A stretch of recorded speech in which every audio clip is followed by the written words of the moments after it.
I don't even know what to say after that one. Thank you guys all so much for coming. This got me out of my comfort zone a little bit because I'm in the Boulder bubble, and I had to leave the Boulder bubble. But it's delightful to come down here. This is very cool. I am going to talk about the business, but I'm happy to talk about weather and geek and science and all that. When I'm done, I've got maybe 10 or 15 slides. Talk for maybe 10 or 15 minutes, and then I'll talk about whatever you want to talk about. You want to dig into the business, we'll do it. You want to dig into weather, we'll do that. You want to figure out where to ski on Saturday, we'll do that. That's probably all what you care about, but cool. I'm very informal, so if you have questions, raise your hand, ask me anything, and we'll go to town. Also, before I start, I want to introduce Sam Collentine, who's back there in the El Nino hat. Hasn't had a haircut in weeks, months, looking good. Sam interned with me at Open Snow 4 years ago? Yeah, at CU, and then basically didn't leave me alone. And I was like, and after a couple years when we actually had money and grew the business, it made sense to be able to bring him on, and he effectively runs the business side of Open Snow and forecasts and skis a lot. How many days on snow this year? 550. Yeah, all right, that's, okay, that's fine. All right, so we'll move on. Let's see how this thing rolls. Perfect, so I'll give you a quick scoop about what is Open Snow. And if you guys can't see, I feel terrible, but feel free to, okay, cool. So Open Snow started as a childhood passion. I mean, really. I love skiing since I was 4. Anybody here from the East Coast? Yeah. Any East Coasters? Good, like half of you, great, perfect. Anybody from Pennsylvania?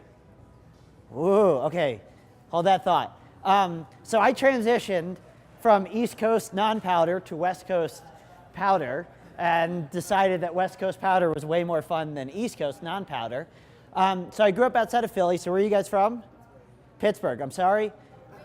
Wayne, much better, thank you. Yeah. Where did you ski at Seven Springs? I'm from Harrisburg, so that's cool, you split the difference. That's totally cool, yeah. Where did you ski? Did you ski, what's that? Blue Mountain. Seven Springs. So these are 700 to 1,000 foot hills, similar to where I grew up.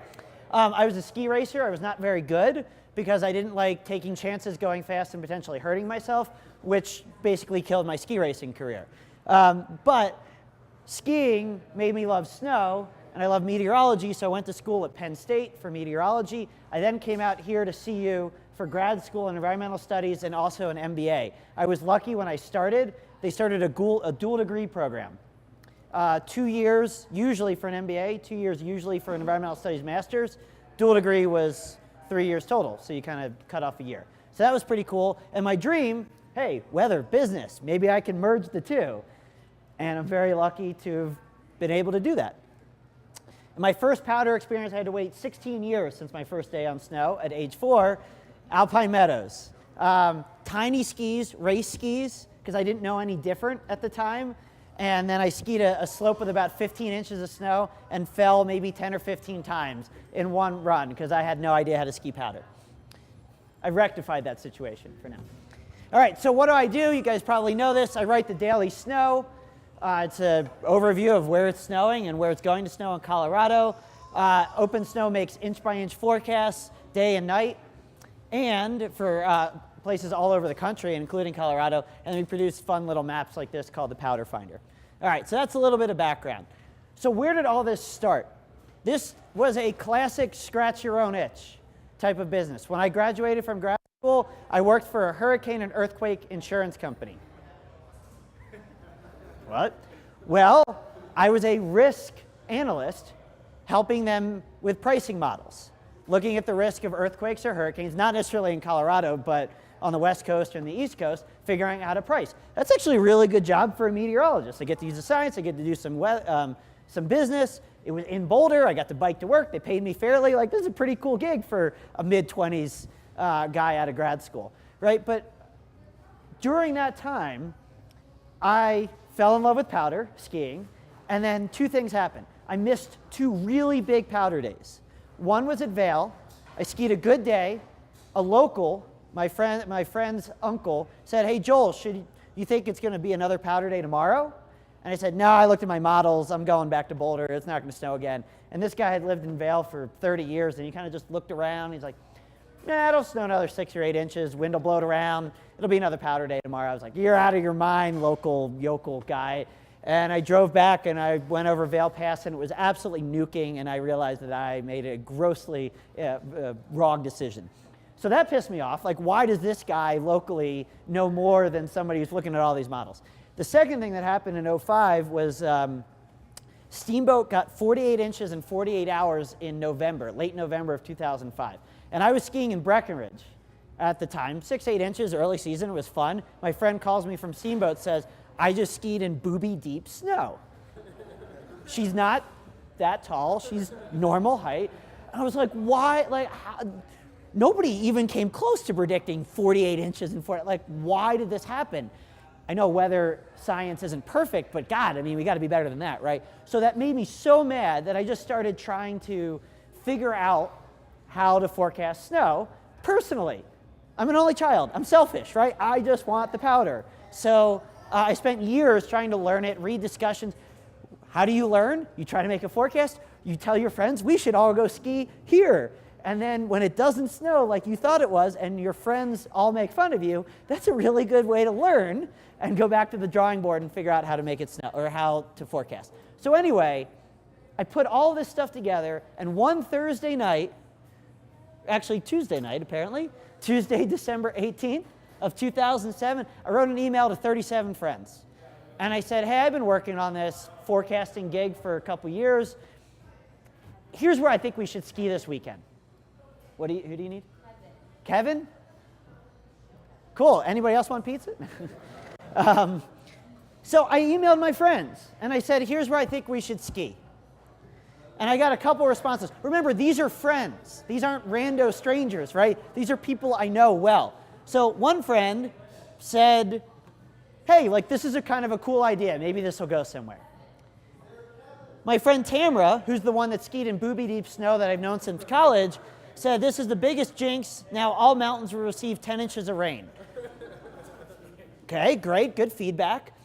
And then my friend Derek, who I've skied with since age 6, I've known him forever, he said, this sets up for the greatest jinx in the history of mankind, because I was telling him we should go to this place, on Saturday. Please take me off this list because I can get the same information from the Avalanche Information Center, which is readily available without making such bold statements as this will be the best day to ski. The forecasting of powder days has been known to upset Euler in the past, causing long dry spells. My suggestion is to go winter camping, burn skis, drink lots of liquor, only then will the white goodness fall. So I got 3 responses, 2 overwhelmingly negative.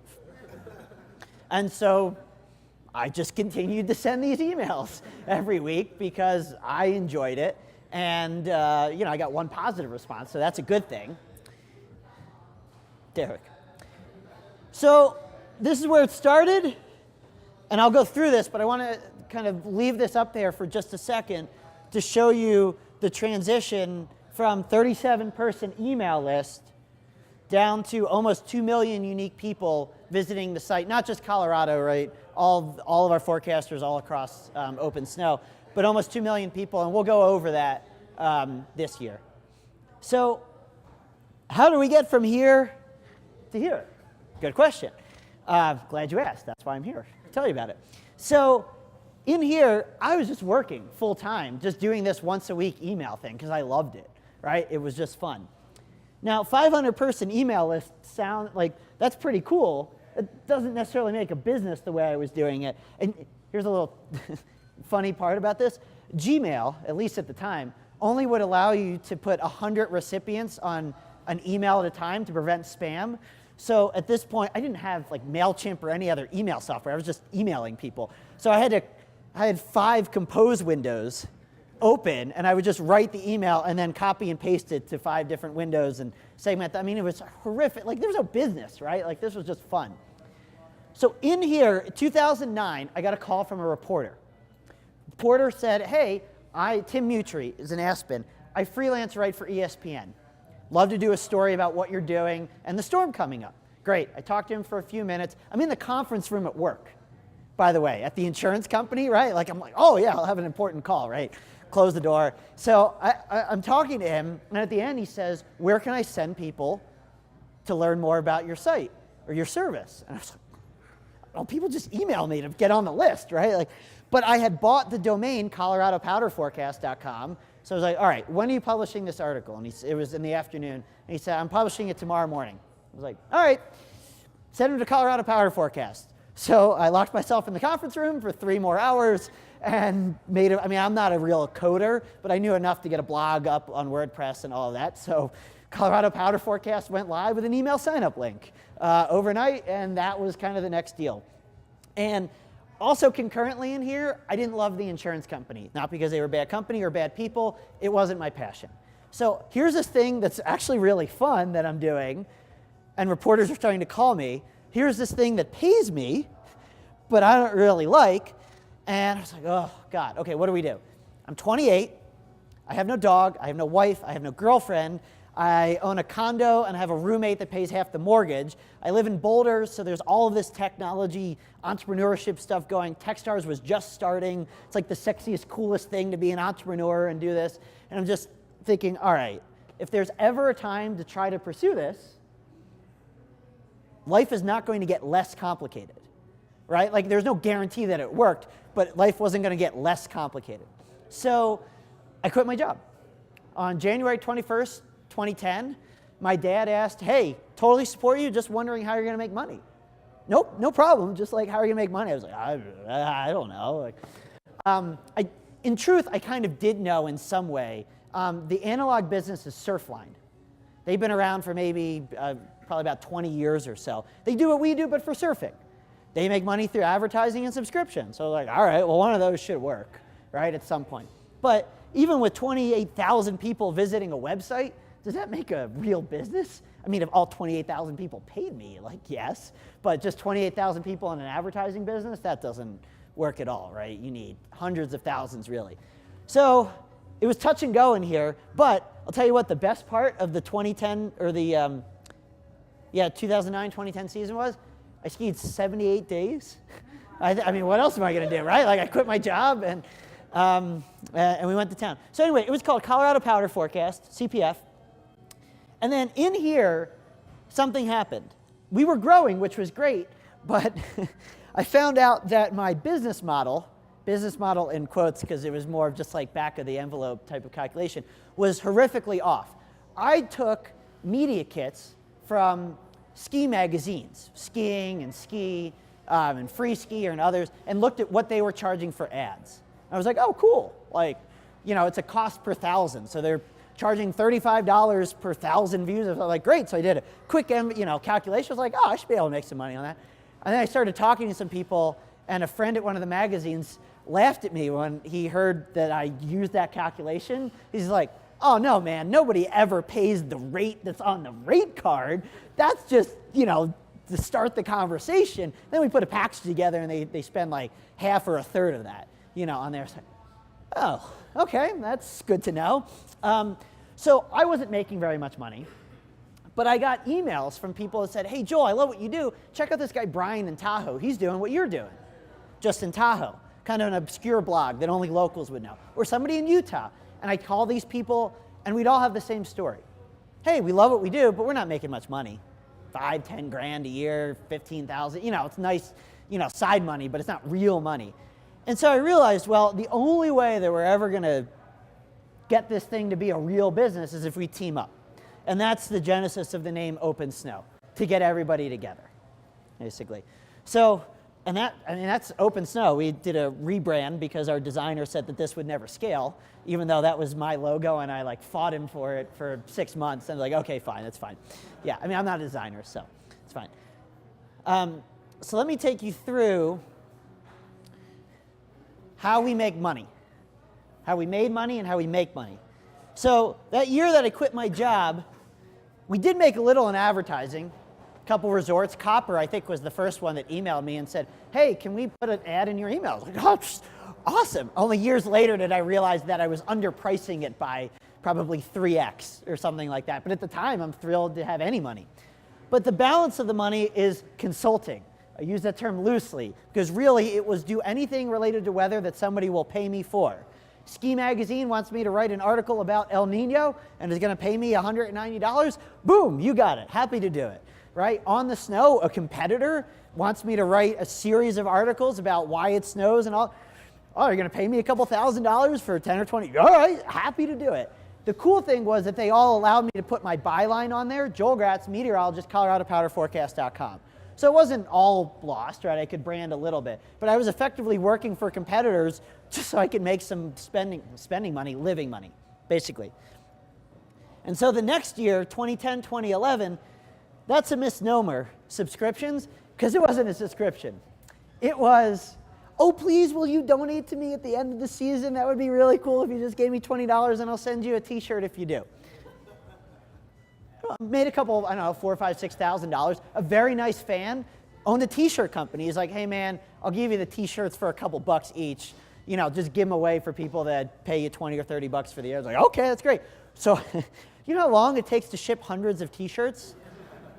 Right, like every night I'm packaging up, 20 t-shirts. And then I went down to the post office. There was an automatic postal machine, that you don't have to talk to somebody and hold up the whole line. So I'd go to the post office at 6 a.m. when the lobby opened. And so before anybody got there, because I didn't want to hold up the automatic postal machine, for a half an hour while I shipped all of these things. I mean, it was super manual, but that's what I was doing. All right, fast forward 2011, 2012. Consulting becomes less of my money because we're actually starting to make some money on advertising. Not a ton, but enough. And subscriptions, 1, 2, 3. This was, again, just donations. It's just donations. Now, 2012, 2013, consulting becomes smaller, smaller, smaller. And so the last couple of years, it's about 80-20, advertising and subscriptions. There were a couple inflection points. One happened right here when I met an ad sales guy from the Denver Post. His name was Eric. Met him at just a networking event in Vail. And he said, hey, I sell ads for the Denver Post for hotels and ski areas and all that they want to advertise in the Denver Post. I talk to all the same people you do. Allow me to do your advertising sales and the Denver Post will take a cut. I was like, that sounds too good to be true. No way am I going to do this. The next year, I probably left $50,000, $60,000 on the table because people were emailing me to advertise, wanted to buy advertisements, and I didn't have enough time to get back to them. I didn't know how to price it. I didn't know anything. I mean, 50 or 60K when it's really just you and somebody else kind of that's a lot of money, right? So then I saw the first rule of sales, follow up and be persistent in a very nice way. Saw the same guy at the same event the next year and he's like, Joel, you ever thought about helping, allowing me to help you do advertising sales? Like, yes, absolutely, do it right now because I just lost 50K last year. So we just hired Eric. So Eric worked as a contractor here for a couple years through the Denver Post and then we just hired him full time last year. And he knows how to sell. He knows how to sell, and that's his full-time job. If I was left to sell or Sam was left to sell with all the other stuff that we're doing, no way we're that effective, basically. So that was awesome. The other thing I want to tell you about here, I know a lot of entrepreneurship stories don't share kind of hard costs and money, so I'm happy to share some of that. To develop Open Snow, I told you, I'm not a developer, right? I can make a blog, I can't make a full app, a full web application. So I needed somebody. I met a guy at a meetup, random meetup event that I almost didn't go to in Boulder. His name is Andrew Murray. He still works with me. He's a meteorologist. He's a developer, front end, back end, the whole thing. I was like, oh my God. I met him, he told me that. I wanted to hug him and marry him. But it turns out to be pretty cheap to buy a ski pass and crash on friends' couches in the mountains and ski and otherwise eat pasta. I really like pasta, so that worked out. So that's kind of where we were. Now, this number in here, that 80-20, I'd really like to get that closer to 50-50 to insulate the business from risk from one or the other. And we can talk more about that later if you want, but that's where we are. So here's a list I made when I was at ICAT, the insurance company, about what I wanted to work on. This is a good tool, actually, that I found. When I was really happy at work, I was working on a project and I just found myself working late because I loved it, I jotted down a couple notes about why I loved what I was doing.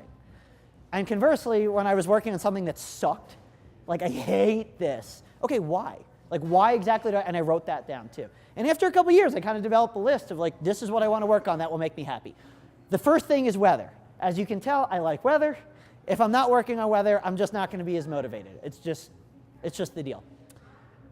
The best unique products. The insurance company was they were great, but it was insurance. A lot of people have insurance. It wasn't a unique thing. I like to do unique stuff. That's what excites me. Work environment that's empowering, autonomous, challenging, and flexible. Usually I don't have an employee here at the same time when I present this, so we can do a real-time check-in. But everybody works from home. We have no home office, and I really hope we can keep it that way. Everybody, when you have to get stuff done, and most days you can ski, sometimes maybe you can't ski all day, but everybody's responsible for doing what they need to do. At this point, we don't have a ton of money to give back. So I do as many educational talks as I can. Anybody that wants me to come and talk, happy to talk. Talk about science, talk about whatever. But over time, this is important to give back to the community that supports us. Run a sustainable business. 6 years ago, when I quit my job, I would have given anything to have the peace of mind to know in 6 years that I would be here. Like, we're here, holy moly. Like, this is awesome, right? That is so cool. And if all of those things are true, let's make a lot of money. I'm not ashamed to say that. The CEO of my old insurance company, he made a lot of money. And I asked him he started the insurance company, and he's like, my goal was to make a lot of money. And I do it ethically and legally and responsibly, but I wanted to make a lot of money. It's like, don't be ashamed if that's, a thing you want to do. So if we can do all of those things and we can make a lot of money, that's awesome. And if we want, we can talk about Jason Cohen's line when we're done. Somebody, if that's interesting to you, ask a question. So what are the challenges? Right now, focus versus expansion. I'm an idea guy, right? Like we want to do summer stuff. We want to do more winter stuff. We want to develop hardware, software, all of this kind of cool stuff. Do we just focus on what we do super well and just iterate slightly? Or do we try to expand in different areas of ski and other outdoor sports? There's no clear answer to that. Compensation structure, right? Like, how do we motivate everybody like I'm motivated, right? Like, it's my business. How do we have everybody feel like it's their business, they're in charge? Yeah, it seems like an easy answer, but the reality is that's not an easy answer, because the answer has to make the business happy, because we can't just give everybody all the money, because then the business doesn't work. But if the business takes all the money and people aren't getting compensated and really see the potential, then eventually that languages. The motivation does. So that's challenging. Multiple platform support. We're a small team. We have one developer who does front end, back end, API, and then contractors that do Android and iOS. Like, that's fine, right? But it starts to stretch a little bit if we want more Android time, more iOS time, and we're supporting now 3 platforms, and we have a summer platform called OpenSummit. Like, what are we doing with that? So that stretches time quite a bit. Emotional, probably the biggest one, to be honest. And that leads me to my next slide, which is, I hate to, how many people, anybody have an MBA in here? Yeah, don't be ashamed, it's cool. No, I haven't an MBA, no, I was just kidding. So like MBA class, I know how to write a business plan. I know how to do financials. You don't need an MBA. You can learn how to write a business plan or do financials. Guess what I did when I started the business in 2010, 2011? Not write a business plan or do financials. I didn't. The reason I didn't, and this is subconscious, but I know it now, and I kind of knew it then, is it would have been super scary, and I may not have done the business if I actually wrote it all down. Because if I had my growth trajectory, and then all of a sudden, those rate card sheets get cut in third, I'm like, well, I'm never going to make this. Shit, I should just go back to work, right? It was so scary to think of that I was like, all right, whatever, I'm just going to push forward. I'm not going to think about it. What I find exciting is focus on product. Sam and I will talk for hours on the phone about like, oh, it'd be really cool to do this. This is where we want to be in 2 years. That is so cool. That's what keeps me motivated and excited. The plan is actually really scary to me. I love plans. I'm a type A, I love a plan. But that means if you write the plan down, there's a chance that you'll fail. or you'll see the reality, and this is just dreaming. So it's a mix between those two that actually makes the whole thing go. So I want to share some actual, I'll finish up, and I'll read this because I know this is a lot, but I want to share some actual feedback. Talk about emotional. These are people emailing me about my baby, OpenSnow, right? Okay. This was back when I was accepting donations. Joel, why launch a fancy new website without a solid business plan? Subscriptions plans, paying for expert advice, donation model. Don't mean to be a dick, but come on. Is your website a hobby or a business? This was when I was pleading for donations 5 or 6 years ago. The undying gratitude bit, that's what I was saying, like, oh, I'll have, your gratitude is getting tired. We just want to see when it snows, and there are plenty of other sites out there that provide similar data. Yours worked because it was simple, frank. A subscription and donation model won't fly, in my opinion. Hope this came off as constructive. Guess what? It did, because it got me off my ass. It's like, is this a business or a hobby? I was like, well, I quit my job, and I'm trying to start a business, so I damn well guess this is a business. And a year later, we launched a subscription product and got serious about advertising. This is one I got last week. This is a good one. I think most of your forecasts are complete shit. You are obviously paid by the ski resorts to give a totally unreal explanation of what the upcoming snow weather forecast will be like. I never believe anything you report, brah. Really? Yeah. It is rarely based in reality. It's like, all right. And this was actually a 3-paragraph email. This was only the first email. Turns out this person is a sales manager with an MBA at a well-respected company in Chicago, because I looked him up on LinkedIn. I wrote him back and I was like, I love criticism and help and all. Like, do you like when your customers, write you in obscenities? And so, like, who are you? Anyway, so that's fun, right? No way in hell you can charge for this site. Are you kidding? Ha ha ha ha, get real, dude. This was back when we started the subscription product 4 or 5 years ago. And then this is the perfect website, amazing job, so easy now to review all of the areas for snow. I mean, thankfully we get many more of these than these, but like, this is challenging, right? Like, I could have had the best day, the best night, and I wake up to something like that and it ruins my morning. As much as I try not to let it, it just does. I mean, if somebody tells you off, like, I don't know, you got pretty thick skin if you can just let that roll off. So the emotional part of this is really, really tough. So I'll end with this. Is OpenSnow a startup? How many people think it is a startup? Okay, maybe 30%. Why is it a startup for those people? There's no right or wrong here. But why do you think it's a startup? Why would you say it's a startup? Yes? I think all businesses are startups at one point. All businesses are startups at one point. Okay, anybody else? No? Everybody agrees? What's that? It's an original idea. I haven't heard that one before. That's good. What are you going to say? Well, you mean as a business aspect, you're not fully profitable yet. So We are profitable. We're a sustainable business. So we are, yeah. What's that? The rate of growth. So that's an interesting way that people measure it too. And a lot, yep. It's your attitude. And that's why there's no right or wrong answer, right? Now, some people will tell me you're a startup because you haven't gotten funded.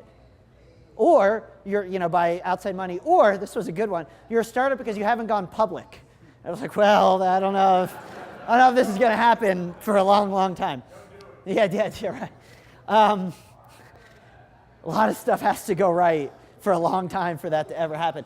But, so here's what I would say. Think of OpenSnow not as OpenSnow the website. Think if OpenSnow was magically a pizza shop. We had started in 2010, and we're here now. Would you call OpenSnow a startup? No, you're just a sustainable business, right, that's hanging out. So I know this is kind of a matter of semantics to some degree. People talk about startups and entrepreneurship and all that, and there's no right or wrong. But to some degree, this gets under my skin a little bit. It was like, no, we're not a startup. We are a business that makes money. We make more than we spend. We are a sustainable, profitable business. So thankful for that. And we're no different than a restaurant or an insurance company or anything else like that. Because I think there's this kind of status around tech entrepreneurship and all, like, somebody from Twitter a couple years ago was on stage in Boulder and they talked about how they were like a startup, or no, they lamented how they weren't a startup anymore, like a higher up person from Twitter. And that person interviewing them was like, isn't that the point? Like you make money and you did, everything's good, right? So, you know, I think we're a business and we have the responsibilities and the risks just like any other business does. All right, so I'll end with cute dog picture. And, but like I said, I am happy to talk a lot about business, a lot about weather, whatever you guys want. Let's at least hang for, you know, 10, 20 minutes or whatever. And then I'm happy to hang with a smaller group or individually, but I would just want to allow people to, you know, leave if they need to leave. But I'll talk all night about this stuff. So, yes.